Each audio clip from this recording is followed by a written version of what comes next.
Hello everyone, welcome to this news hour on Equinoxe Television, live from my headquarters in Cameroon's economic capital, Douala.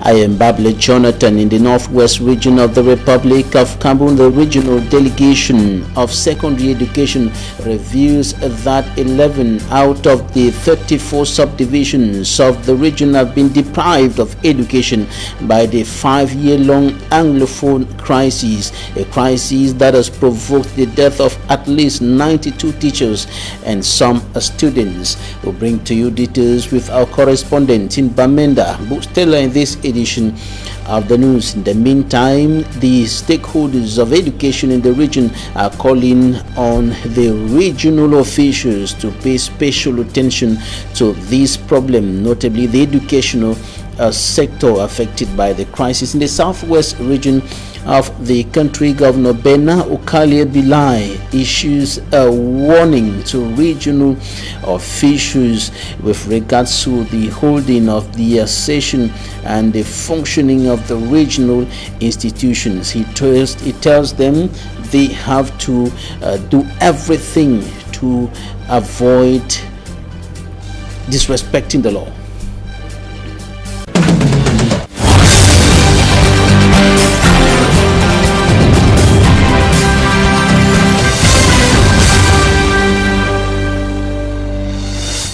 Thank you for staying with us. We begin in the northwest region of the Republic of Cameroon, where recent statistics from the delegation of secondary education indicates that at least 11 out of the 34 subdivisions of the region have been deprived of education. Schools have not been functioning in those subdivisions because of the close to 5-year-long armed conflict going on in the northwest and southwest regions of the Republic of Cameroon. And according to the regional delegation of secondary education for the northwest, the crisis has provoked the death of 92 teachers and some students. Stella Fares in details from Bamenda.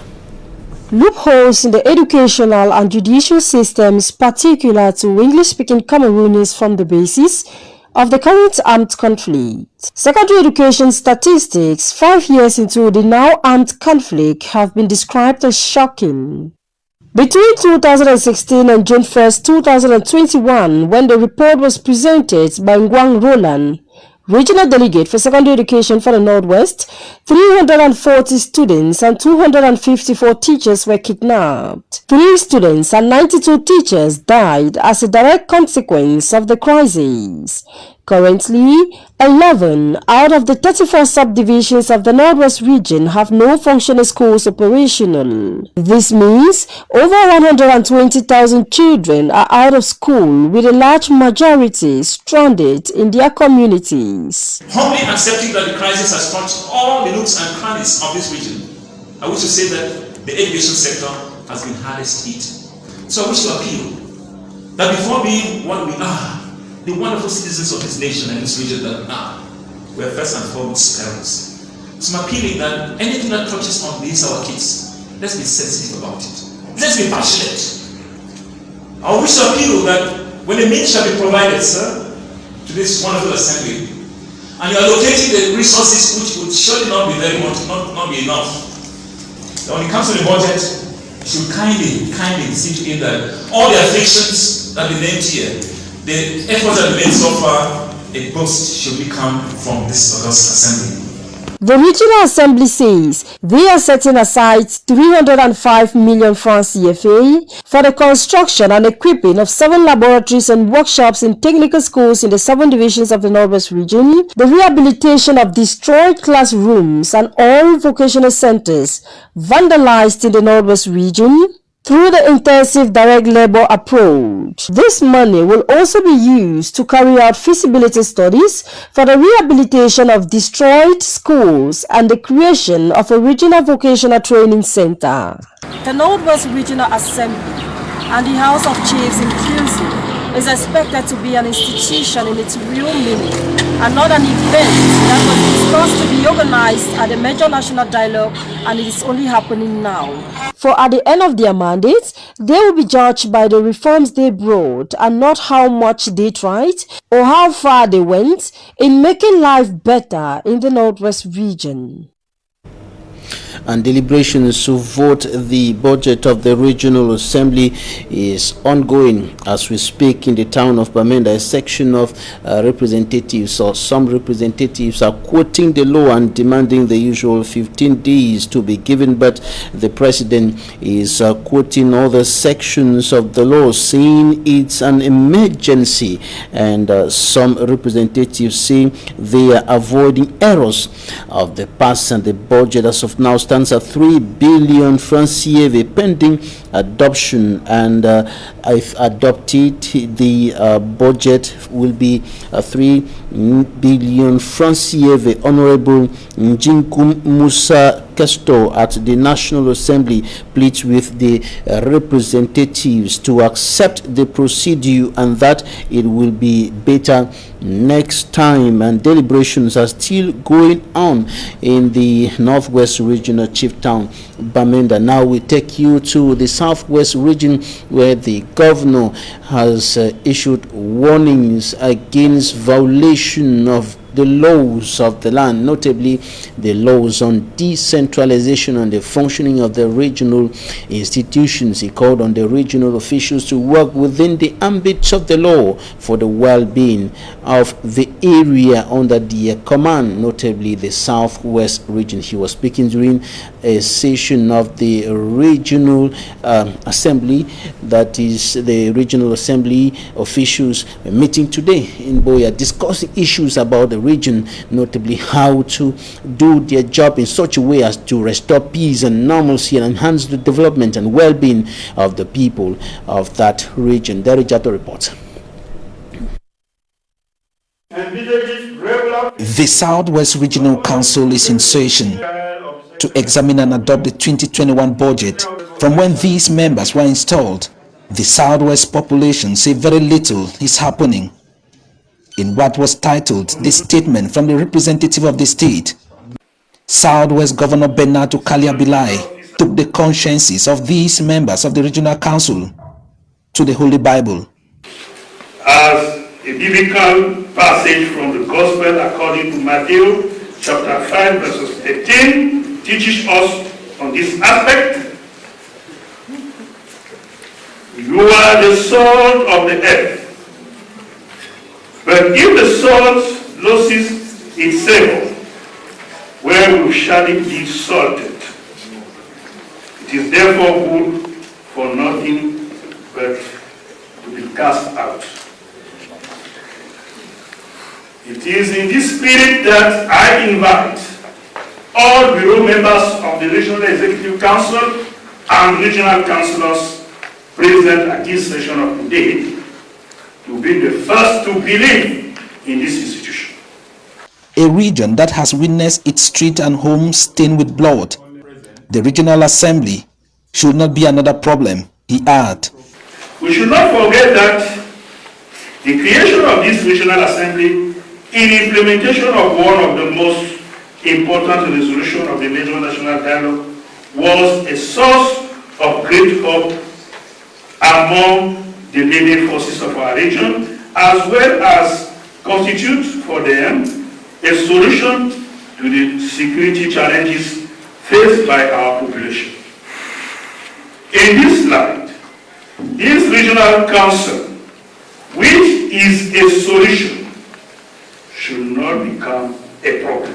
As to the autonomy of this regional assembly, the Southwest governor reminded these members that they will be checked, called to order, or sanctioned by his office. To bear in mind the provision of section 289 paragraph 1, and I quote, where the regional council sits and rules outside its legal sessions or on topic outside its jurisdiction, the representative of the state shall take all appropriate measures to immediately put an end to the meeting.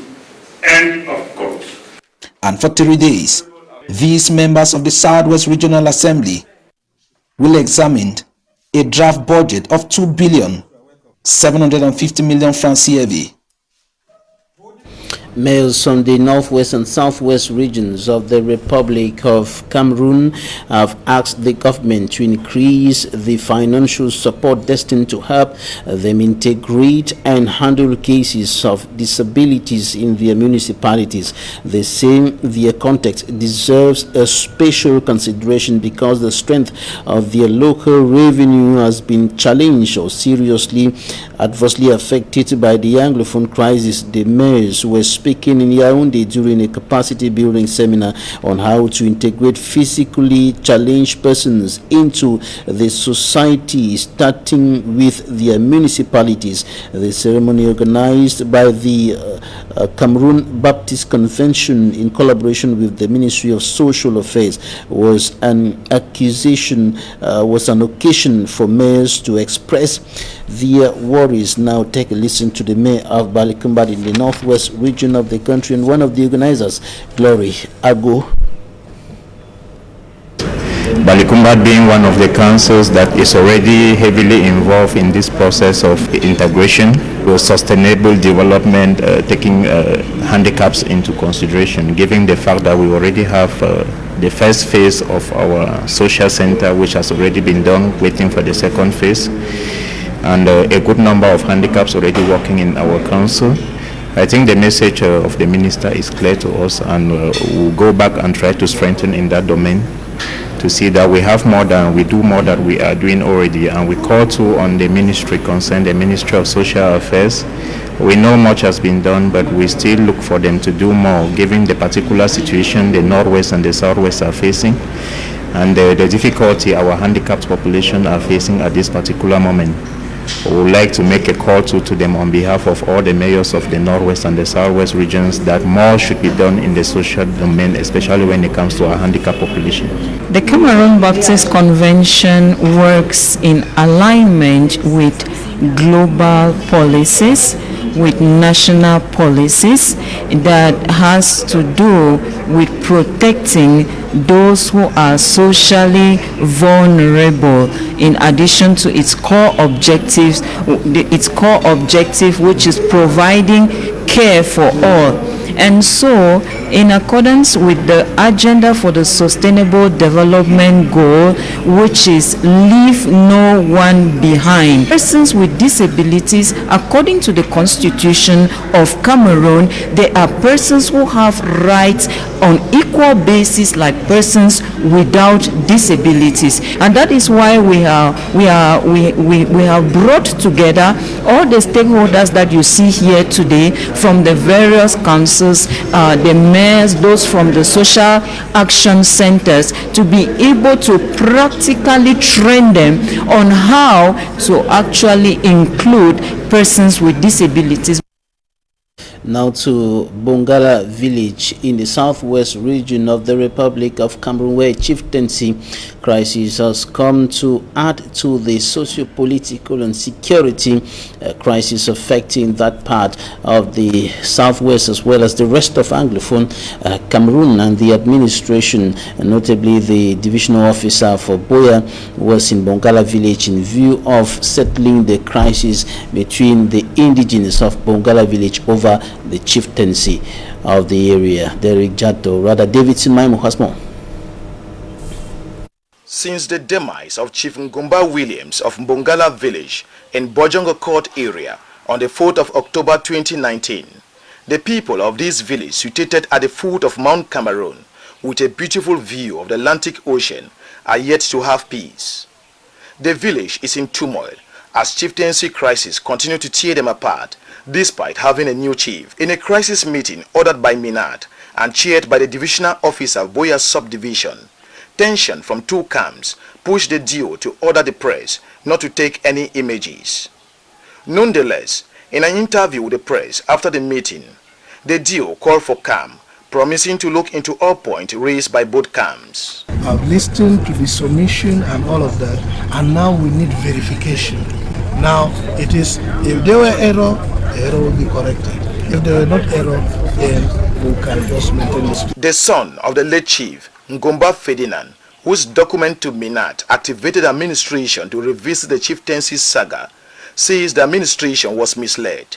The administration was actually misled by a group of grandchildren because of the issue of land. My great-grandfather was chief in this village. My grandfather was chief after his father died. Well, my father was chief of Bongala, that is Chief Ngomba William Fike. Succeeded from the father. The chieftaincy of this village has been in my lineage for 3 generations. The presence of the paramount ruler of the Bomoko clan, King Liwoto, who says Bakwirians and the Bomokos are one family, could not go unnoticed. As I told the deal, there is no way that a woman will go and beget a child from community X and bring the child to rule community A. Every effort to get to Mvenga Emmanuel Mukake, the present chief, met with resistance. What transpired on the 25th of August, that is a shame to the Babel people, because a grandchild, you cannot contest chieftaincy in your mother's village. While the administration is yet to react, note should be taken that Prince Ngomba Ferdinand, son of the late chief, petitioned the eligibility of the present chief at the level of Minat on grounds that there is high level of conspiracy. Thank the Minister of Territorial Administration and the whole administration for looking back into this matter. A clerk of the Nkonsamba Court of First Instance in the Mongo Division, Littoral Region of Cameroon, dies allegedly of injuries sustained in a fight with the wife of an officer of the National Armed Forces, and an unlawful relationship between the two is said to be at the origin of the fight that led to the death of the clerk, and the 27-year-old young woman is lying unconscious in the Nkonsamba Regional Hospital.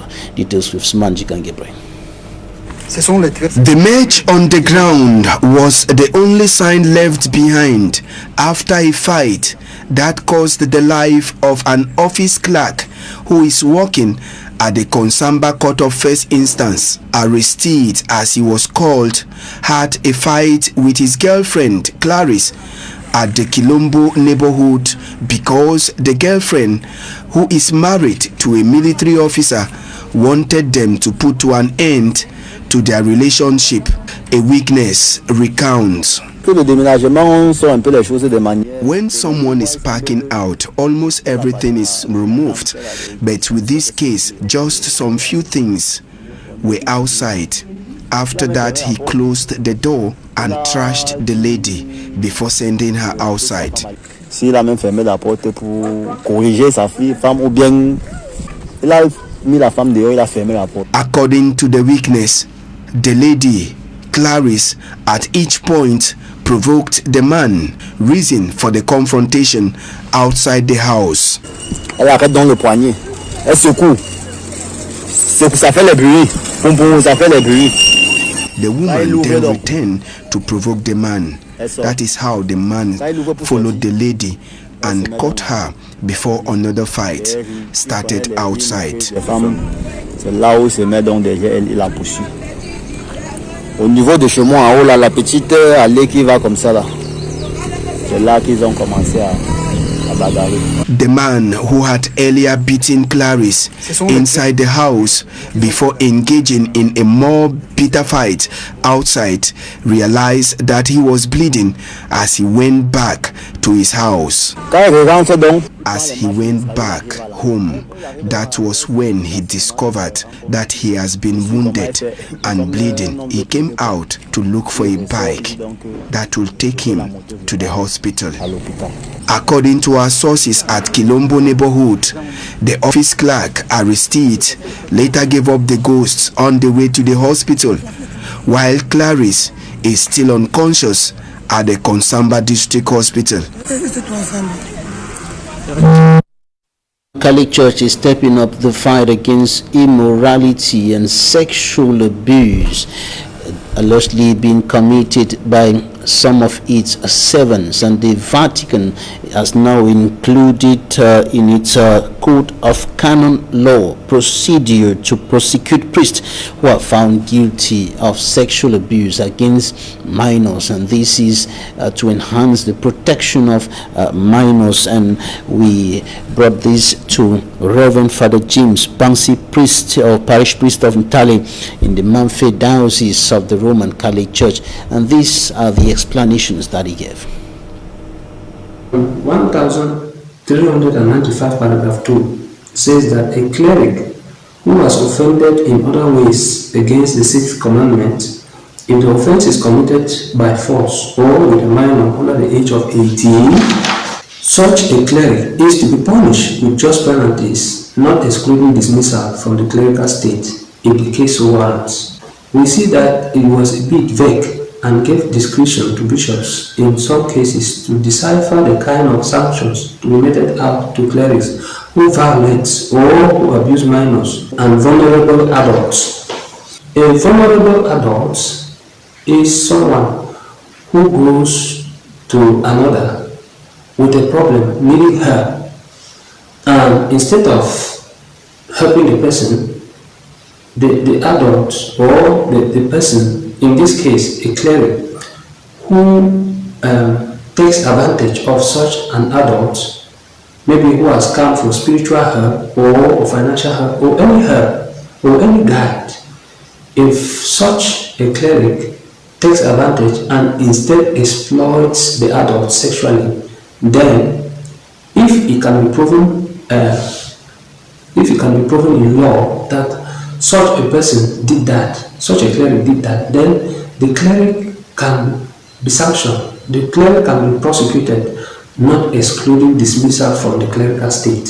The church is doing this in order to improve, in order to protect the minors, in order to protect children, and in order to protect vulnerable adults. And in 1983 Code of Canon Law, which is what the church uses now, the church did not foresee that sexual abuse was a huge problem as it is said to be now in church. Now, the church, in revising such laws, gives clear indications on what is to be done to those who sexually abuse minors or vulnerable adults. Reverend Father James Bansi went further to say that the church works in collaboration with judicial institutions in a bid to enhance the fight against that ill in the society, sexual abuse. Take a listen to these explanations. It's important to note that the church's law works side by side with the civil law. The law is very clear. The civil law is very clear. This sexual abuse of minors and vulnerable adults is not only for clerics. Even those in the society, footballers, ministers, anybody in authority, teachers, lecturers, professors, journalists, if you abuse a minor or a vulnerable adult, the law also goes for you, and the church encourages countries that if they find adults abusing minors or other vulnerable adults, they should be prosecuted according to the law. And the law should actually protect children. The law should actually protect vulnerable adults. The law should actually protect everyone. Because even in some court cases, some clerics are vulnerable. And if they become vulnerable in some cases, those who abuse them, exploit them sexually, should also be prosecuted and brought to justice. Cameroon's Minister of Public Health, Dr. Manauda Malachi, decries the low rate of anti-COVID-19 vaccination in the medical corps in the west region of the Republic of Cameroon. During a visit to that part of the country, he noticed that only 61 out of more than 400 health personnel of the Bafoussam Regional Hospital have actually taken the dose of the anti-COVID-19 vaccines. Details with Charles Ekome. Administrative officials and inhabitants in the West Regional Chief Town Bafoussam had the privilege to welcome the Minister of Public Health, Manauda Malachi, and his entire delegation, who came to inspect health infrastructures in the city. The delegation made its first stop at the Bafoussam Reference Hospital, which has already begun renovation. Satisfait parce que nous avons vu que les infrastructures sont achevées. I am satisfied because we have seen for ourselves that the construction of these facilities have been completed. At the moment, modern equipment is being deployed, and within a time frame of 1 month, we shall begin provisionary tests on these newly acquired health health kits. We also believe that by the 15th or 16th of July, we shall be inaugurating the newly equipped laboratories and test centers following instructions from the government. Manawuda Malashi insisted on the maintenance of the equipment which have been put at the service of the population. He further says a good number of health personnel will be trained on how to manage and manipulate this equipment. Moreover, a test center for COVID-19 will be created as well. The ministerial delegation later left for the regional hospital in Bafoussam, where they assessed the COVID-19 situation in the region. The minister was also shocked that only 61 out of more than 400 health officials had taken the COVID-19 vaccine at the health unit. He also noted down the problems faced by the health institution and ordered the opening of a hemodialysis center, the rehabilitation of scanners, and the renovation of surgical operation blocks, as well as the emergency unit. Il était question également de revenir, n'est-ce pas, à l'hôpital régional. It was primordial for us to stop at the regional hospital in Bafoussam to assess the COVID-19 situation and also to mobilize health personnel on the fight amidst the vaccination. We also took the opportunity to inspect the health facility as we have put measures in place to promote effective sanitary conditions. Et puis, contre le COVID. The Minister of Public Health ended his visit in Bafoussam at the Famla District Hospital before his departure. In sports, we bring to you updates on Cameroon's preparation ahead of the next African Nations competition that will be hosted by President Paul Biya's country, and some of the sports amenities that will welcome encounters during that continental football competition are not yet ready. And a case in point in this newscast in the nation's political capital, Yaoundé. For me, Armstrong Sander has more. This crippling and almost abandoned road construction project is one of the major failures of the infrastructural preparatives ahead of the African Cup of Nations AFCON Cameroon 2021 pushed to 2022. It is a 5-kilometer stretch from the Nkulufulu roundabout to the Baba roundabout, passing through the Polo roundabout east of the political capital city of Cameroon, Yaoundé. On that stretch of the road is an imposing and soon to collapse signpost announcing the start of works even beyond the deadline for the project's delivery. Inhabitants doubt the will of the contractors to effectively execute the project and also blame what they qualify as a laissez-faire attitude of the government of Cameroon vis-à-vis the execution of public projects. Depuis 2000 qu'on a engagé les travaux sur cette route, on ne voit pas la suite. They say it's been 5 years since work started and the contracting company has consistently been inconsistent with work. Their claim is further justified by heaps of abandoned sand and gravel of the project site. Some of them say they were shocked to have learned that the contracting company subcontracted the project to a different company, which in turn subcontracted it to another, resulting to the execution on a slow motion pace. This strategic stretch was envisaged to decongest main town Yaoundé and facilitate circulation during AFCON 2021 matches played at the Amadou Ayijo Stadium in Yaoundé.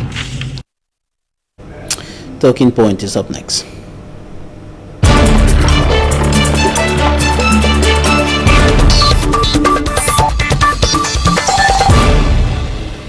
Thank you for joining us in Talking Point. 2nd June 2020 to 2nd June 2021. 1 year has elapsed since Equinoxe Television revealed the death of journalist Samuel Wazizi, who was arrested and tortured to death, according to information revealed to us by our sources on the ground, and of course the lawyers of the journalists of CMTV in the Southwest Regional Captain Boya until now, the family of Samuel Wazizi is still expecting the corpse of the journalist. This is one of the incidents that brought to limelight the violation of the right to press freedom in the Republic of Cameroon, and many cases like this have occurred in the country. And today we are remembering this particular case, which came up with a lot of condemnation coming from everywhere, from within and without, condemnation against the authorities of the land who are said to be violating the rights of journalists in the country. Details we'll be talking about this with our legal mind, Barrister Edward Lyonga Ewule, member of the Cameroon Bar Association, barrister at law, Legend Law Offices, Boya. Barrister, welcome. Thank you very much, Mr. Babila Jonathan. It's always a pleasure for me to be here. I'm happy for the invitation. You were and you are still one of the lawyers of journalist Samuel Wazizi, the journalist of CMTV, who died in detention, and his death was revealed by Equinoxe Television 1 year ago. Until now, the corpse is yet to be handed over to the family. What's been happening all this while? Yes, Mr. Babila Jonathan, it's a very sad thing, because since it's 1 year today since Equinoxe revealed to the world that Samuel Wazizi died in military detention. It's a very sad thing. It was an embarrassment to our nation, because we were in court with series of habeas corpus that I and my learned friend Barrister Nkia Emmanuel filed on behalf of Samuel Wazizi. But it was shocking to us from the revelation from Equinoxe that he had been killed some time ago, and that revelation came after a habeas corpus application relying on a communique from the Ministry of Defense. He relied on the communique of the Ministry of Defense, raising the issues of judicial notice. And the issue of judicial notice was well expatiated in the Evidence Ordinance Section 72 and 73 of the Federal Republic of Nigeria. This Evidence Ordinance had been repealed. You look at Section 746, it says that all of those laws that were practiced in the Southwest in the former CPO were repealed. So we don't know how the judge relied on the issue of judicial notice to dismiss our habeas corpus without looking at the crux of the matter. We're talking about somebody that was arrested illegally and taken to a military camp, and in the military camp we are getting information that the person is dead. The judge went ahead and dismissed the case, and on grounds of judicial notice. Tell us a little more about this aspect of the law, judicial notice. What judicial notice? It is an evidential issue, that is where a particular thing, a particular information have become so notorious that there is no doubt. For instance, it is judicial notice that there is a mountain in Boya, which is known as the Mount Cameroon. Those are things that you don't need any further evidence. But the judge cannot rely on issues of judicial notice on something that has just been read on radio by the Ministry of Justice without giving Ministry of Defense, without giving us, the applicant, time to test the veracity of that information. They did not give us time to argue that information, to maybe look at some of the loopholes as far as that notice from the Ministry of Defense was concerned, because it said that Wazizi died from sepsis.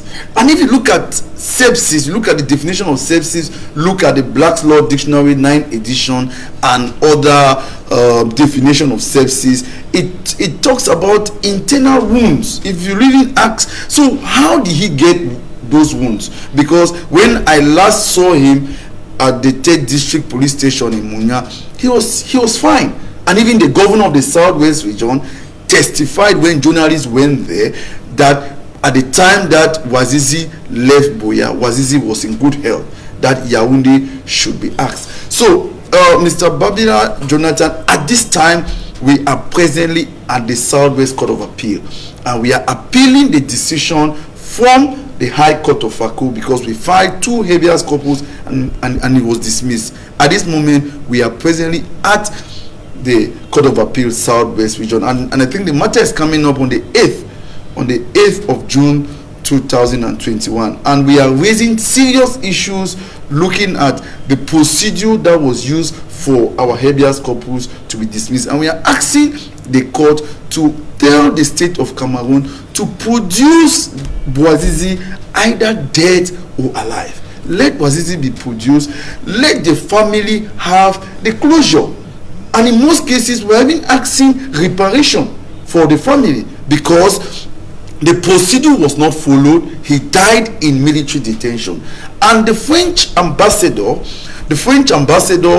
after his audience with the head of state in the month of June 2020, told Cameroonians and the international public that the head of state have ordered for an independent inquiry into the death of Wazizi. But to be honest with you, right up to this moment, no information has been gotten as far as that inquiry is concerned.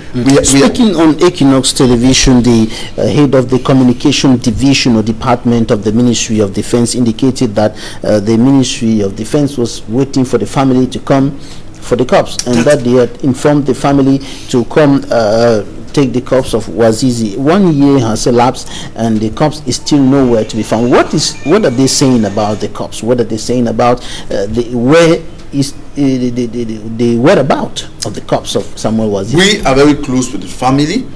We are in court asking for justice as far as the case of Wazizi is concerned, and we were also waiting for the head of state to come out with that independent inquiry which will involve journalists, civil society, lawyers, the church. Let us have a clear circumstances that led to the death of Wazizi, and that has not been done. They are saying that the family should come for the corpse. I don't think that is a procedure. I think that no official document has been written to the family saying they said the corpse was at the military mortuary at Ekunu. But up till today, we have not seen, no information has been given to the family concerning the corpse. And to be honest with you, the family need the corpse of Wazizi to bury so that you have what is known as closure. Closure means that after the person is buried, because the family, they think that Wazizi is somewhere and that Wazizi will come one day. And some of us, the lawyers, I was the last human being to have seen Wazizi, and I believe that I will see him again. So that is why the family needs the body of Wazizi for the corpse to be buried and closure, and that is what we have not seen, and even reparation. And Mr. Jonathan, do you know that Wazizi left a child? This is what most international organizations contacted us during the time of the announcement from Equinoxe, and they wanted to find out about the child of Wazizi. But do you know that up till today, nobody is talking about the whereabouts of the child? The child of Wazizi left Buea after the arrest of Wazizi and went to be with the grandmother in Bamenda. And do you know that up till this moment, nobody is talking? The child is not going to school. All the international NGOs, the Cameroonian NGO, and this is the time that we are calling for you people. You guys should come on board and see how you can help the family of Wazizi, especially the child. The child was 9 years old. That was last year. I think the child is 10 years old now. And these are things that we are calling on the international community to help this little baby. And some information got to us about threats on some family members and some of the lawyers and so on. In some few seconds we are rounding up. What do you know about that? That is true. That's true. I will not want to get to the details of it, but a lot of threats from the family members and even some of us, the lawyers. But we are happy that everything now is a bit under control. But we are still on the Wazizi case. We want justice as far as his death, circumstance around his death is concerned, and even reparation.